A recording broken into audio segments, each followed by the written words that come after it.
Your life at every level of net worth, minus $12,400.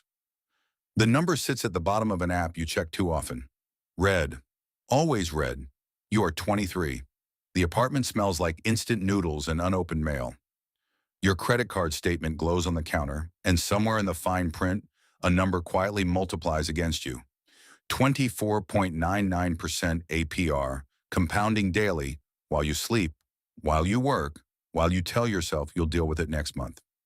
At this level, money isn't a tool, it's a predator. It hunts you in the form of minimum payments, overdraft fees, the sinking feeling every time your phone buzzes with a bank notification. You don't think about wealth here. You think about surviving until Friday. This is where most financial stories begin. Not with ambition, but with exhaustion. $0. Zero feels like relief. You remember the night you paid off the last of it.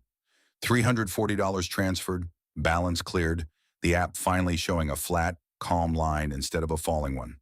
Zero isn't wealth, but zero is peace. For the first time, your paycheck belongs to you. $3,200 a month after tax. Rent takes $1,400. Food, transport, the small mercies of living take another $900. What's left? $900, and sits in your checking account like a stranger you don't know what to do with. Most people stay here their entire lives, not because they can't escape, but because no one ever taught them there was somewhere else to go. You didn't know it yet, but this was the fork in the road. $1,000. You open a savings account you'll forget about for years. $1,000 doesn't change your life, but it changes your posture. There's a strange, quiet confidence that comes from knowing that if your car breaks down, if your landlord calls, if the world throws something unexpected at you, you won't collapse. This is what financial people call an emergency fund, but no one calls it what it really is. The first brick in the wall between you and chaos. You start reading, not obsessively, just enough. A finance subreddit here, a YouTube video there, watched at 1 a.m. while the city sleeps outside your window. You learn a phrase that will follow you for the rest of your life. Pay yourself first. $10,000. 2 years pass in the blink of a montage. Early mornings, quiet sacrifices, a job change that added $400 a month, a version of you that stopped buying things to fill the silence. $10,000 sits in a brokerage account now, not a savings account. You bought your first index fund, a slice of the entire market, a bet not on a company, but on human progress itself. You still drive the same car, still live in the same apartment. From the outside, nothing has changed, but something invisible has shifted. You've stopped thinking in months. You've started thinking in years. This is the first time money stops being something you spend and starts being something you grow. $50,000. There's a specific kind of loneliness at this stage. Your friends are buying new cars, financing vacations, living in a version of adulthood that looks successful on Instagram and is quietly bleeding them dry in interest payments. You're not doing that. You're contributing 15% of your $68,000 salary into a retirement account that won't pay out for 30 years. You are, in a very real sense, taking care of a version of yourself that doesn't exist yet. This is the discipline no one applauds. There's no trophy for compound interest. No one claps when you don't buy the car. But somewhere out in the mathematics of time, $50,000 growing at 8% a year is quietly becoming $500,000. You just can't see it yet. That's the cruelty and the beauty of compounding. It's invisible until suddenly it isn't. $100,000. They call this the first 100,000 is the hardest. It's true. You've calculated it before. At your savings rate, this took almost 6 years. The next 100,000, if the market behaves the way it historically has, will take less than 3. Not because you got smarter, because your money started working alongside you. At $100,000 invested, an average market return generates roughly $8,000 a year without you lifting a finger. That's not nothing. That's a bonus paycheck from a version of you that no longer clocks in. You feel it now. A shift in identity. You stop calling yourself someone who's trying to build wealth. You start becoming someone who has it.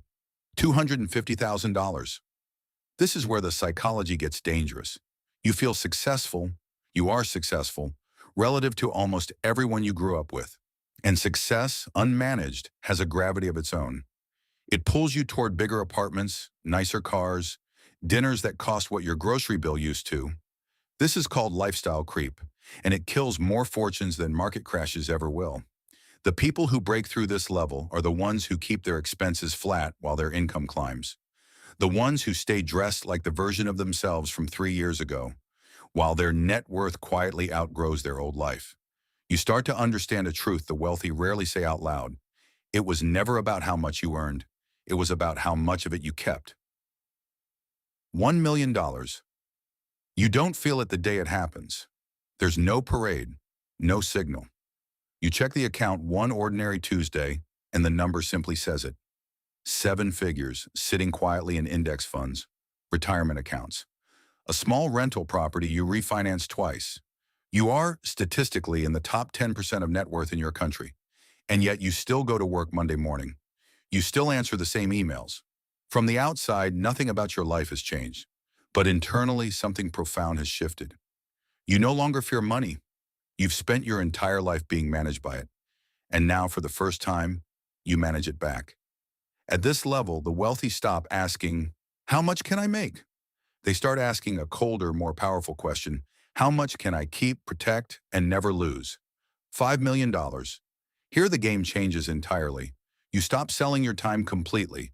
Your money generates roughly $200,000 a year in passive income at a conservative 4% withdrawal rate, more than most people earn working full-time, and you didn't work for a single dollar of it today. You learn the difference between the rich and the wealthy. The rich have high incomes and spend most of it. The wealthy have assets, things that generate money whether they're awake, asleep, sick, or on a beach in another country.